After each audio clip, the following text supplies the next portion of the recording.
Hey everybody, and welcome back to the channel Complicated Relationships, the Reddit story channel. I hope you guys are feeling great, and it's time for today's story.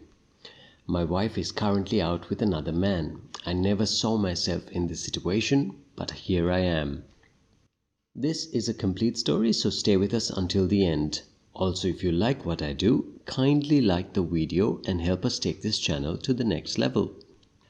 My wife and our 13-year-old daughter visited her mother this past weekend. We decided it would just be a girls' weekend for them since I couldn't get the time off work to travel. As a firefighter in a sizable southern city, I'm getting ready for a call when our dispatcher phones to let me know that there's an emergency. I fetch my cell phone because I'm not really needed on the work call, and to my surprise, there are several texts for my child plus a few from a number that isn't on there.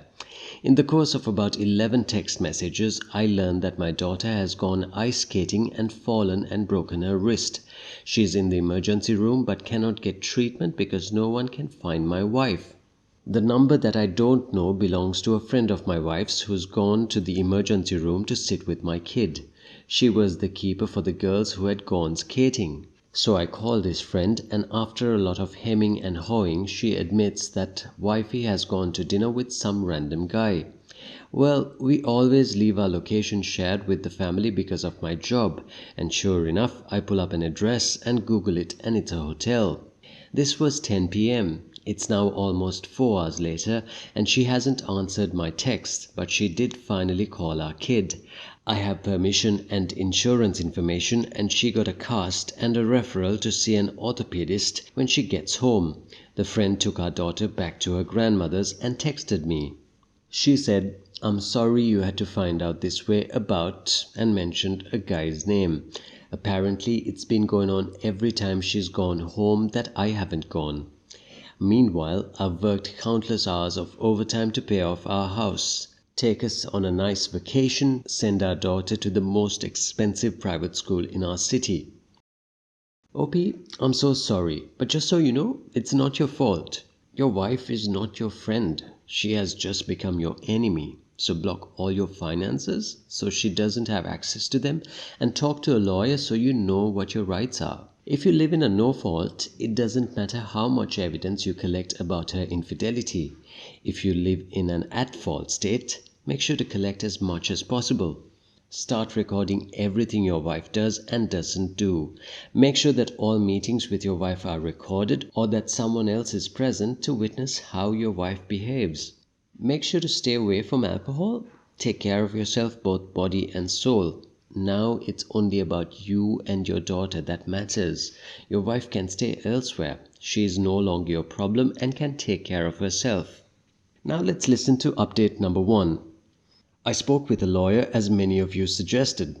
During that conversation, I realized that she doesn't really have a lot of access to money that is hers. I removed her as an authorized user of my credit cards, put two-factor authentication on just about anything else that she might try to get her hands on. I pulled my credit report to discover that she opened a joint credit card I didn't know about. Since I'm on the account as well, I was able to log in and print out the charges. A basically perfect timeline of restaurants and hotels that she has paid for. Turns out that she also has accounts on Tinder and Bumble, which showed up when I combed through the last few phone bills. I have a pal who is a deputy sheriff in these parts who is going to be here tonight when she gets home. I've gotten her a room at a nearby hotel for the week and paid up for it up front. She can stay there for now and figure it out on her own starting tomorrow. My daughter and I spoke, and she knows what is up and is angry at mum. So next steps are to find someone for her to talk to. Thanks to my job, I've got great insurance, so that is one less thing to worry about. Decided I'm also going to come clean to her mother once wife and daughter are on the plane back here. Taking a couple of days off to deal with this. OP, sue your wife for full custody in family court, and you would have a case because the mother in this was unfaithful and she neglected her 13-year-old daughter. She left her daughter in the care of a friend so she could fool around with another man. Who does that? And in that friend's care, her daughter ends up injured and in hospital with no way of getting in touch with mom. You have a strong case because of your daughter, and your daughter literally hates her mother now, as she should, because her mom cheated on you and wrecked her family. Now let's listen to the final update. First off, thanks to everyone for the advice. It's amazing the number of fellow firefighters and LEOs I've heard from who are in similar situations. I took a few days of personal time away from the job in order to deal with all of this. The wife and our daughter returned home late Sunday, and my daughter immediately fled to her room and closed the door. My wife said something along the lines of, "I guess you must be pretty mad at me," and I told her the truth, that I was numb.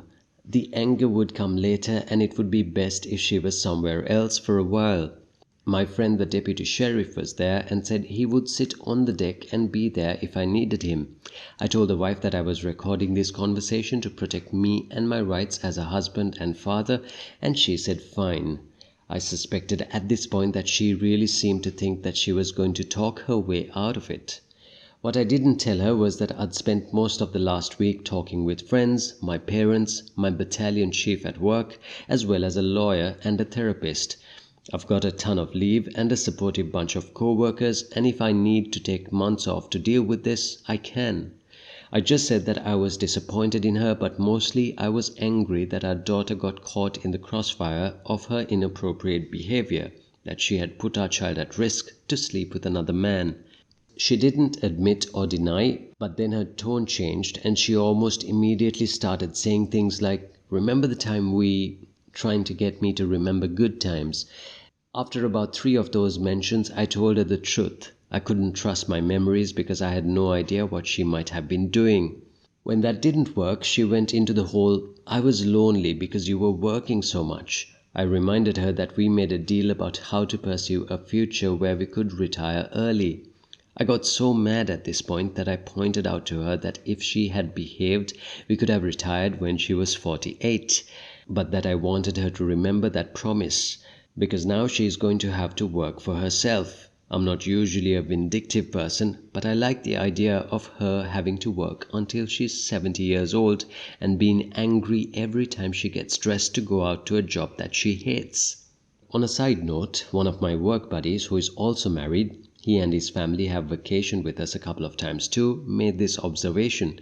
Every time we've gone somewhere, there has been a day or two where the wife has contrived an excuse to be apart from the family. So I played a hunch and said something like, "This wasn't the first time. This was just the first time you got caught." And she just hung her head and very quietly said yes. So I have that admission on tape. She went to the hotel without objection. She wrote me long emails saying things like, "I'm sorry and I'm not sure why I did what I did." I did not reply.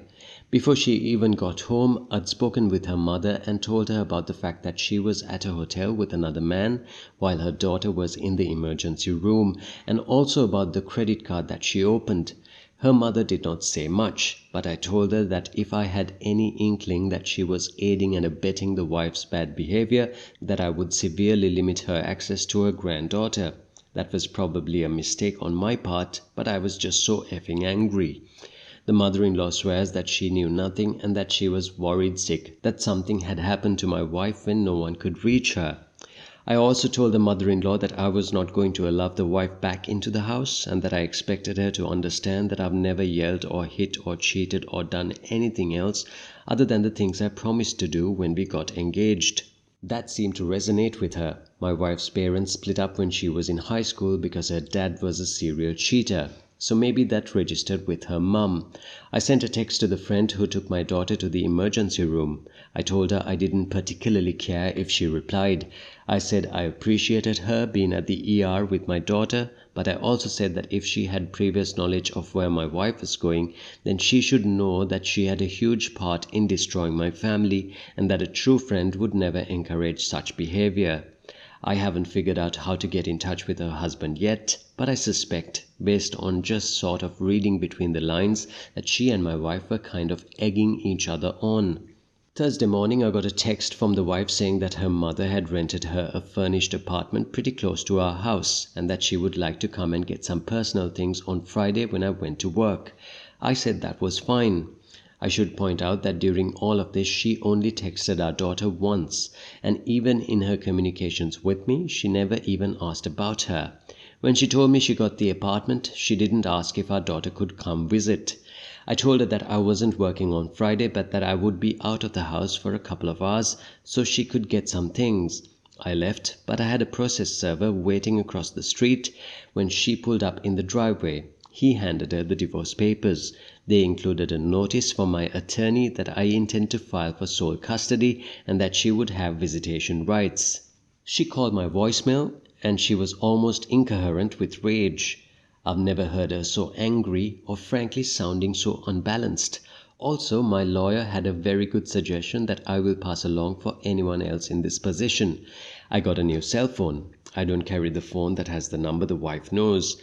I've only given a few people the new number: my lawyer, my sister, my daughter, my boss, and a couple of good friends from work.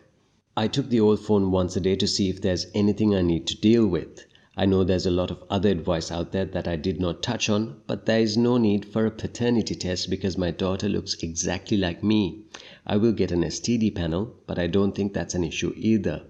My lawyer did get notified that the wife had hired a lawyer, but I made it clear that I'm going to stay in the house and the daughter is going to stay there with me. I may have to write her a large check thanks to the vagaries of family law, but at this point, I really don't give a damn.